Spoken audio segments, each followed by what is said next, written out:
Hey everyone, and welcome to AnzenGuard Podcast. I'm Michael Reynolds. Hi, everyone. And I'm here with Laura Wilson. It's good to be here. Today we are diving deep into the world of VPN encryption. One of my favorite topics. We'll try to understand how this digital shield actually works, why it's so important for your online privacy, and what to watch out for when picking a VPN. Yeah, there's a lot to consider. Okay, so let's back up for a second. What exactly is a VPN? Well, you can picture a VPN as a secure tunnel between your device, like your phone or laptop, and the internet. All of your internet traffic travels through this tunnel, and inside the tunnel, your data is encrypted. Encrypted. Okay. Scrambled up so no one can snoop. So it's like sending a super secret message in code. Exactly. Okay. And the VPN is like a secret decoder ring, ensuring only your device and the website or service you're connecting to can read the message. Okay, I'm starting to see the appeal. But why would someone need this secret tunnel? Isn't the internet already safe enough? Well, the internet is a bit like a busy city. Okay. Lots of people, lots going on, and not everyone has good intentions. Right. Think about when you use public Wi-Fi. Oh, yeah, I do that all the time. At a coffee shop or airport. Definitely. Without a VPN, you're basically broadcasting all your online activity to anyone else on that network. Oh. It's like sending a postcard instead of a sealed letter. Anyone can read it. A VPN encrypts your data. Okay. Making it unreadable to those potential snoopers sharing the same Wi-Fi. So a VPN protects me from nosy neighbors on public Wi-Fi. What about my internet provider? Can they see what I'm doing online? Yeah, that's a great question. Okay. And the answer is yes, they can. Oh. Your internet service provider or ISP can track all your online activities. I see. But when you use a VPN, your traffic is routed through the VPN servers, masking your activity from your ISP. So it's like having a secret rendezvous point where my ISP loses track of me. Exactly. Got it. The VPN acts as a middleman. Okay. And your ISP only sees that you're connected to the VPN server, not the individual websites or services you're accessing. Okay, that makes sense. But besides protecting me on public Wi-Fi and keeping my ISP in the dark, what other benefits does a VPN offer? Well, have you ever tried to watch a show on a streaming service? Oh. And got that frustrating message saying it's not available in your region? It's the worst. A VPN can help you bypass those restrictions. Oh, really? By connecting to a server in another country, say the UK, you can trick the streaming service into thinking you're actually there, unlocking a whole world of content. So I can digitally teleport myself to another country. That's pretty cool. Pretty much. I like it. And sometimes a VPN can even help you get faster internet speeds. Wait, seriously, why would they do that? Believe it or not, some ISPs can intentionally slow down Or throttle your internet connection, especially if you're doing things like streaming or gaming. Really? It can be for a few reasons, like managing network traffic. But with a VPN, your ISP can't see what you're doing, so they're less likely to throttle your connection based on your specific activities. So a VPN acts like a shield, protecting me from both prying eyes and sneaky slowdowns. But what about the safety of my personal information? Can a VPN help with that too? Absolutely. Okay. Think about all the sensitive data you share online. Your credit card details, banking information, personal addresses. A VPN adds an extra layer of security by encrypting all of this information, making it much harder for hackers to steal. That's reassuring, especially with all the data breaches we hear about these days. So a VPN is like a digital bodyguard for my online identity. Precisely. Okay. It's a powerful tool to have in your privacy arsenal. Okay, we've talked about what a VPN does and the benefits it offers, but how does it actually pull off this magic trick of encrypting my data and masking my location? There are two key mechanisms at work here. Okay. Hiding your IP address and encryption. Let's start with the IP address. I know it's like a unique identifier for my device, but what does hiding it actually achieve? Think of it this way. Your IP address is like your home address on the internet. When you visit a website, that website can see your IP address and knows where you're connecting from. But when you use a VPN, your traffic is routed through the VPN servers, making it look like you're browsing from that server's location instead of your own. So if I connect to a VPN server in, say, Japan, websites would think I'm actually in Japan, even though I'm sitting here in my living room. Exactly. Wow. That's how you can bypass those geographical restrictions on streaming services or even access websites that might be blocked in your country. Okay. Masking my IP address makes sense. But what about encryption? How does a VPN actually scramble my data to make it unreadable? It's a bit like writing a message in code. Okay. A VPN uses complex algorithms to scramble your data, making it look like gibberish to anyone who doesn't have the key to decode it. So even if someone managed to intercept my data, they wouldn't be able to understand what they were seeing. Exactly. Wow. It would just look like a random jumble of letters and numbers. So it's like having a secret language that only my device and the VPN server understand. That's a great way to put it. I like that. Now, you might be wondering, are all VPNs created equal when it comes to encryption? And the answer is, unfortunately, no. Oh. There are different types of VPNs and different methods of encryption, each with its own pros and cons. Okay, I'm intrigued. Let's start with types of VPNs. What are the main categories out there? Well, there are three main types. Okay. Remote access, intranet site-to-site, and extranet site-to-site. The one you'll likely encounter most often as an individual user is remote access. Okay.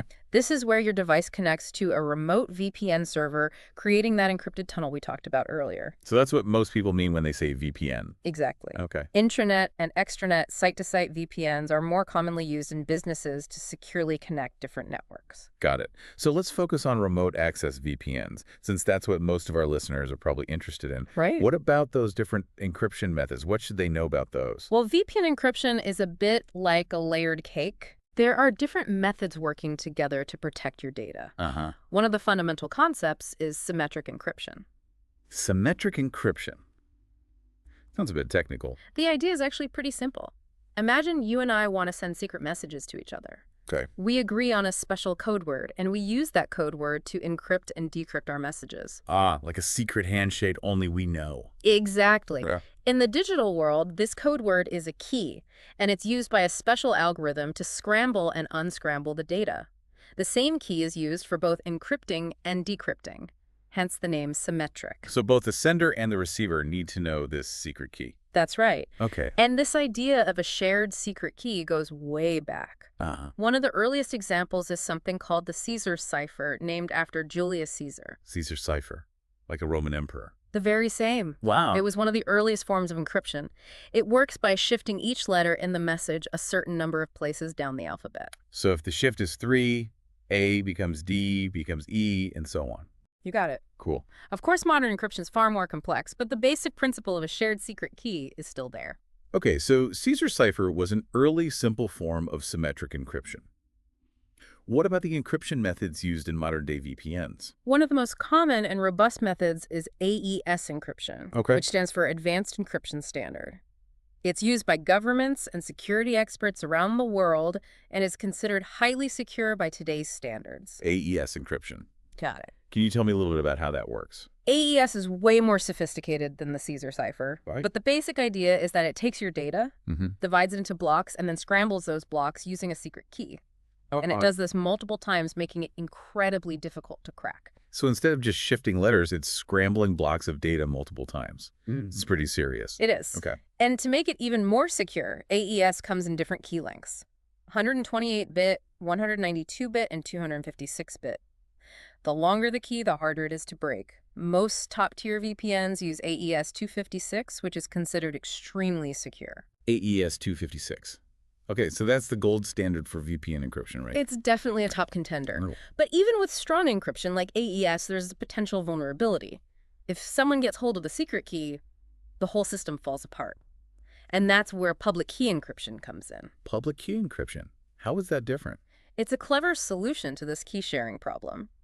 Imagine instead of one shared secret key, we each have two keys, a public key and a private key. 2 keys each. Okay, I'm following so far. I can give my public key to anyone. You can use my public key to encrypt a message, but only I with my matching private key can decrypt it. So it's like a special mailbox with 2 locks. Anyone can drop a letter in, but only I have the key to open it. That's a perfect analogy. Okay, I like that. Public key encryption ensures that even if someone intercepts the message, they can't read it without the private key, which is kept safely hidden. That is so cool.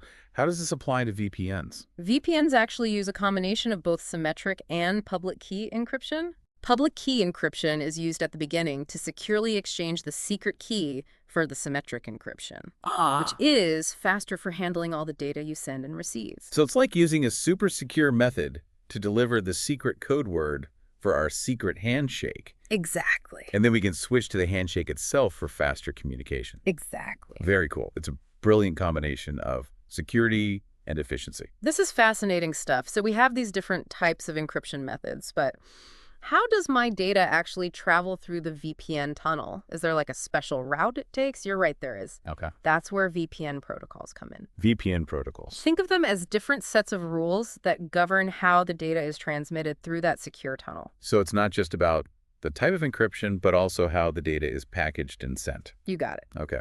Different protocols have different strengths and weaknesses. Hmm. Some are known for their speed, others for their security, and still others for their ability to bypass censorship. Interesting. So choosing the right protocol is like choosing the right vehicle for a journey. Some are better for off-roading, others for speed on the highway, and some are great for fuel efficiency. That's a great way to think about it. Okay. Let's quickly go over some of the most popular VPN protocols you might encounter. Sounds good. Hit me with them. One of the most widely respected protocols is OpenVPN. OpenVPN? It's open source, meaning its code can be inspected by anyone, adding a layer of transparency and trust. I see. It's also considered highly secure. Open source so anyone can peek under the hood and make sure there's nothing shady going on. I like that. Exactly. Okay. And because it's so widely used, it's been rigorously tested and proven to be very reliable. The downside, it can sometimes be a bit slower than other protocols because of its high level of security. Okay, so security over speed in this case. Right. What are some of the other options? Another one you might hear about is PPTP, which stands for Point-to-Point Tunneling Protocol. PPP. It's one of the oldest protocols, and it's known for its speed and simplicity. Speed and simplicity. That sounds promising. Yeah. What's the catch? The trade-off is that it's not as secure as some of the other options, like OpenVPN. It's been around for a long time, which means hackers have had more time to figure out its weaknesses. So it's like a classic car. Stylish and fast, but maybe not the safest option on the road today. Exactly. If security is your top priority, you'll probably want to steer clear of PPTP. Noted. What else is out there? Another popular option is L2TPISec. L2TPISec. Which stands for Layer 2 Tunneling Protocol with Internet Protocol Security. Okay. It's actually a combination of two protocols that work together. Oh. It's known for being faster than OpenVPN while still offering decent security. So it's like a hybrid car. Yeah. Combining the best of both worlds. That's a great analogy. Okay. It's a solid all-around performer. Yeah. However, it can sometimes be blocked by certain websites or firewalls, which can be a hassle. Okay, good to know. Yeah. Are there any other protocols we should be aware of? There are a few more, each with its quirks and characteristics. Okay. There's SSTP, or Secure Socket Tunneling Protocol, developed by Microsoft. SSTP. It's known for its strong encryption, but also raises some concerns because it's proprietary software. Proprietary software. What does that mean in this context? It means the code isn't open for anyone to inspect. Right. So there's less transparency. I see. Some people worry about potential backdoors that could compromise security. Backdoors. Like a secret entrance that someone could use to bypass the security. Exactly. Oh, wow. It's a theoretical concern, but something to be aware of. Okay, so SSTP. Yeah. Strong encryption, but potential trust issues. What about the others? Then there's IKEv2, which stands for Internet Key Exchange version 2. Okay, AV2. Okay. It's another strong contender known for its speed and ability to reconnect quickly if your internet connection drops, which is great if you're on the go. So it's like a reliable friend who's always there for you even when things get shaky. Exactly. Okay. However, the setup for IKEv2 on the server side can be a bit complex. Okay, so IKEv2. Fast, reliable, but maybe a bit complicated behind the scenes. What about the last one? Last but not least, there's WireGuard. WireGuard. It's a newer protocol that's been getting a lot of attention for its speed and simplicity. It's also open source, which is great for transparency, but it's still relatively new and hasn't been as thoroughly tested as some of the other options. So WireGuard is the new kid on the block with a lot of potential. Exactly. Yeah. It's definitely one to watch as it continues to develop. Wow, so many options. OpenVPN, PPTP, L2TP, IPsec, SSTP, IKEv2, and WireGuard. It's like a whole alphabet soup of VPN protocols. It can seem that way. So how do we choose the right protocol? What factors should we consider? It really comes down to your priorities and needs. Okay. If security is your top concern, OpenVPN is generally a solid choice. If speed is your biggest priority, PPTP might be tempting, but remember the security trade-offs. And if you're looking for a balance of both, L2TP the IPsec or IKEv2 could be good options. Okay, so it's a balancing act. security, speed, and maybe ease of use. Exactly. And keep in mind that not all VPN providers offer all protocols. Right. When you're choosing a VPN, it's important to check which protocols they support and see if those align with your needs. This has been super helpful. I feel like I'm finally starting to understand how VPN encryption works, the different types of VPNs and all those protocols. It's a lot to take in, for sure. You're telling me. But we're not done yet, are we? I have a feeling there's even more to this VPN puzzle. You're right. Picking the right VPN involves more than just understanding the technical side of things. Okay. There are other features and factors to consider to make sure you're getting the protection and functionality you need. Okay, I'm all ears. What else should we be looking for? We'll dive into those essential features in our next segment. But for now, we want to thank you for joining us on this deep dive into VPN encryption. Don't go anywhere. We'll be right back after a quick break. See you soon. Welcome back to AnzenGuard Podcast. We're back and ready to explore the features that can make or break your VPN experience.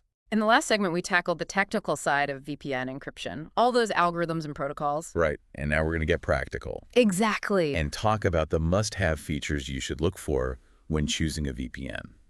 What are some of the things that really make a VPN stand out? One feature that's incredibly handy is split tunneling. Split tunneling. Have you ever wished you could use a VPN for certain activities like online banking while keeping other traffic like streaming music on your regular connection? Oh, that's actually brilliant.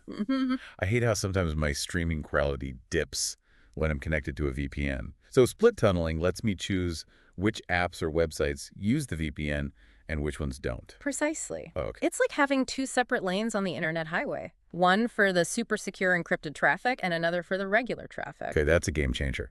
What about people who are really serious about security? Are there any features for them? For those who want the ultimate in privacy, there's multi-hop VPN technology. Multi-hop VPN technology. It's like taking a detour through several cities instead of just driving directly to your destination. So instead of routing my traffic through just one VPN server, multi-hop bounces it through multiple servers in different locations. Exactly. Yeah. It makes it much harder for anyone to track your online activity because your digital trail is scattered across multiple points. Multi-hop, it's like creating a digital maze to throw off anyone trying to follow me. I love it. Okay, we've got split tunneling for flexibility and multi-hop for extra security. What about people who use VPNs for specific activities like streaming or downloading large files?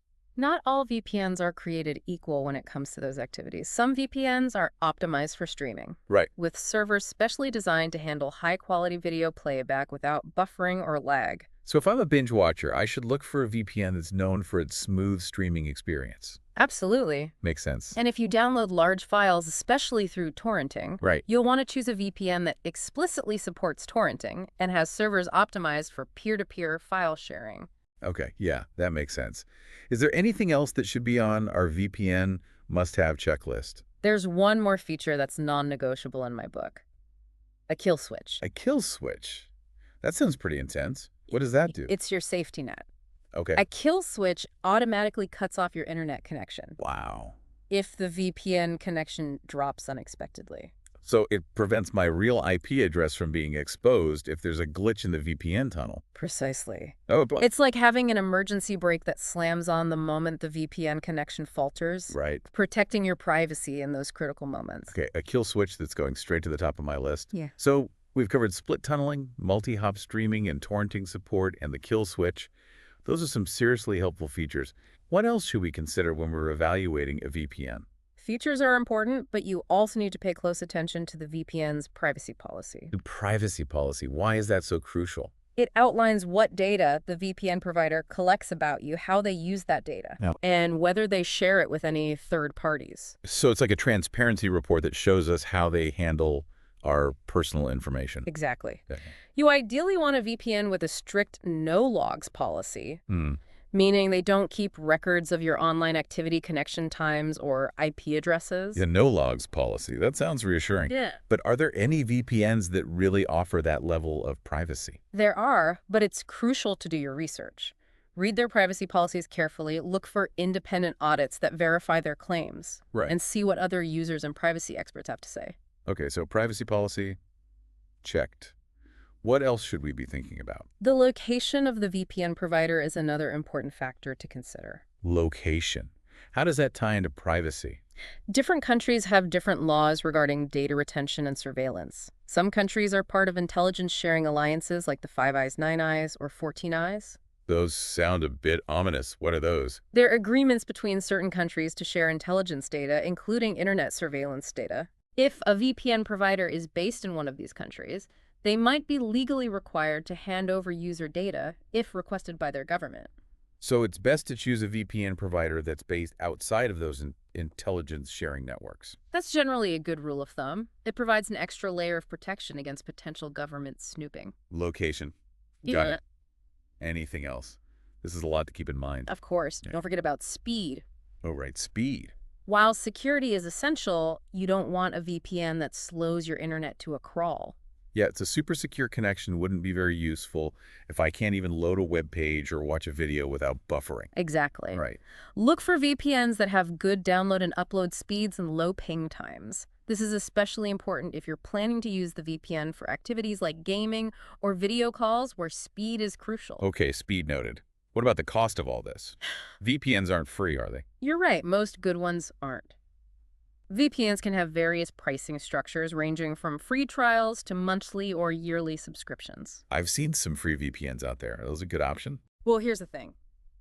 If you're not paying for the product, you might be the product. Oh. Free VPNs often have limitations like data caps, slower speeds, fewer server locations, and even annoying ads. Right, and they might even be collecting and selling your data to make money. That doesn't sound very private. It's a possibility, and it's definitely something to be aware of. Paid VPNs generally offer more features, better performance, and most importantly, stronger privacy protections. Okay, so free might be tempting, but investing in a paid VPN service could be worth it for better peace of mind. Anything else we should know about pricing? Look for VPN providers that have transparent pricing plans and clearly explain what you're getting for your money. Okay. Like the number of devices you can connect simultaneously, any data limits, and whether they offer a money-back guarantee if you're not satisfied. So read the fine print and make sure I understand exactly what I'm signing up for. Exactly. Okay. And don't hesitate to take advantage of free trials or money-back guarantees to test out different VPNs and see which one feels right for you. Great advice. We've covered a lot of ground here. Important features, privacy policies, server locations, speed, and pricing. I feel like I'm becoming a VPN expert. Yeah. But there's one thing I'm still curious about. How can we be sure that a VPN's encryption is actually working the way it's supposed to? That's an excellent question. Right. There are a few simple tests you can do to check if your VPN's encryption is holding up and whether there are any leaks that could expose your data. Okay, tell me everything. What kind of tests should we be doing? One of the most important tests is a DNS leak test. A DNS leak test. What does that check for? Remember how we talked about hiding your IP address using a VPN? Yeah. Well, DNS, or domain name system requests, can sometimes reveal your real location, even if your IP address is masked. Wait, how is that possible? I thought the VPN was supposed to encrypt everything. It does, but sometimes those DNS requests can slip through the cracks and go directly to your ISP instead of through the VPN tunnel. So it's like a tiny hole in the VPN's armor. Exactly. A DNS leak test checks for those holes and makes sure your DNS requests are routed through the VPN as they should be. Okay, that makes sense. How do we run a DNS leak test? There are many websites that offer free DNS leak tests. You simply connect to your VPN, visit one of these websites, and run the test. Okay. It'll tell you if your DNS requests are being routed through the VPN or leaking to your ISP. So if the test shows my VPN's server location and not my real location, I'm good. Precisely. Okay. That means your VPN's DNS leak protection is working as intended. Awesome. What other tests are there? Another important one is a WebRTC leak test. A WebRTC leak test. WebRTC, what's that? WebRTC stands for Web Real-Time Communication. Okay. It's a technology that powers those cool features like video and audio calls directly within web browsers. Ah, so it's what makes those in-browser video chat features work. Exactly. Okay. However, WebRTC can sometimes reveal your real IP address, Really? even if you're using a VPN. Wait, seriously, how does that happen? It's a little technical, but basically WebRTC can bypass the VPN tunnel under certain circumstances, especially during video or audio calls. So it's like WebRTC has a secret passageway that goes around the VPN's security. You could say that. Okay. It's not intentional, but it's a vulnerability that some VPNs haven't completely addressed. Oh, okay. So how do we check for these WebRTC leaks? Just like with DNS leaks, there are websites that offer free WebRTC leak tests. Connect to your VPN, visit one of these websites, and run the test. Okay. It'll tell you if your real IP address is being exposed during WebRTC communication. So if the test shows my VPN's IP address, Right. I'm all good. But if it shows my real IP address, then I've got a WebRTC leak. Exactly. If you find out you have a WebRTC leak, it might be a good idea to switch to a different VPN that offers better WebRTC leak protection. Okay. DNS leak test and WebRTC leak test. Got it. Are there any other tests we should be running to make sure our VPN is doing its job? Those are the two big ones when it comes to checking your VPN's encryption. Okay. But remember, these tests are just snapshots in time. What do you mean by that? A VPN connection isn't static. It can fluctuate, and new vulnerabilities can pop up over time. It's a good idea to run these tests periodically, especially if you notice anything unusual with your connection or if you start having any problems. The regular checkups for our VPN make sense. We take our cars in for maintenance, so why not our VPNs too? Exactly. It's all about being proactive and making sure your digital security is always top-notch. Now, in our final segment, we'll step back and talk about the big picture. Why online privacy matters so much in today's digital world. Okay, let's do it. I'm ready to dive into the philosophical side of things. Welcome back to AnzenGuard podcast. We're back for the final leg of our deep dive into VPNs and online privacy. We've explored the technical nuts and bolts of VPN encryption, those algorithms and protocols and all that good stuff. Yeah, we really went deep. We did, and now we're going to zoom out and talk about why online privacy matters so much. The big picture. Yeah, exactly. It's easy to think online privacy is just about protecting yourself from hackers. Right, or like identity theft or something like that. But it's so much more than that. Right, it's about control, isn't it? Yeah, it's about having control over your information, your digital identity, in a world where, companies and governments are constantly trying to collect and analyze our data. It's like every click, every search, like on social media is leaving a trail of digital breadcrumbs. Yeah, and those breadcrumbs can be incredibly valuable. Right. Companies want to know everything about us, our habits, preferences, even our deepest desires, so they can target us with ads. Oh, yeah. Sell us products and shape our online experiences. And it's not even just companies, right? Governments, too, are collecting data. Absolutely. It can feel like we're constantly being watched, Yeah. analyzed, nudged in certain directions. For sure. Based on our online activity. That's why taking control of your privacy is so important. Right. It's about reclaiming ownership of your data and deciding who has access to it. So a VPN isn't just a piece of software. Right. It's a statement Exactly. about our values, Totally. about our right to privacy in the digital world. Setting boundaries. Right. And saying, this information is mine. Yeah. And I get to choose who sees it. But it's not just about protecting ourselves as individuals, is it? I feel like this erosion of online privacy has, wider societal implications too. Absolutely. Right. When our data is constantly collected and analyzed, it can be used to manipulate our opinions, Right. influence elections, even silence dissent. It's almost like living in a digital panopticon where we're always aware that we're being watched. Yeah.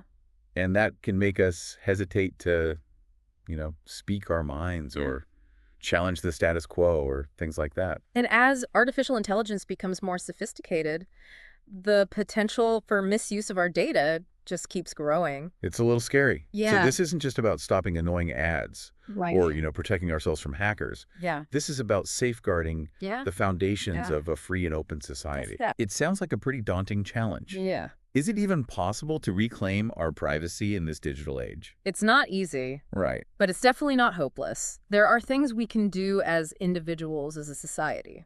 Okay, give us some hope. What actions can we take? First and foremost, educate yourself. Why? Understand how your data is collected Right. and use both online and offline. Okay. Read those privacy policies, even if they seem boring. No more blindly clicking agree. Yeah, exactly. Gotcha. Explore the privacy settings of your devices and apps. Okay. You might be surprised at how much control you actually have over the data you share. So being mindful of our digital footprint and taking steps to minimize it. Exactly. And of course, using a VPN with a strong privacy policy is a powerful way to shield your online activity. Which is what this whole deep dive has been about. Exactly. Right. Beyond individual actions, we also need to advocate for stronger privacy laws and hold companies accountable for how they handle our data. So making our voices heard, supporting organizations that fight for digital rights, voting for politicians who prioritize these issues. Exactly. It's a collective effort. We need to work together to shape a digital future where privacy is respected and protected. I think that's a great way to put it. Well, this has been a truly insightful deep dive into the world of VPN encryption and online privacy. Yeah, it's been great to be here. We've explored the technical details, the practical considerations, and the wider societal implications. I hope it was helpful. I think so. I learned a lot. And I did too. And we hope you've gained some valuable knowledge and tools to protect your own privacy online. Absolutely. Big thank you to Laura Wilson for sharing her expertise with us today. My pleasure, Michael. And thank you for listening to AnzenGuard Podcast. I'm Michael Reynolds. I'm Laura Wilson.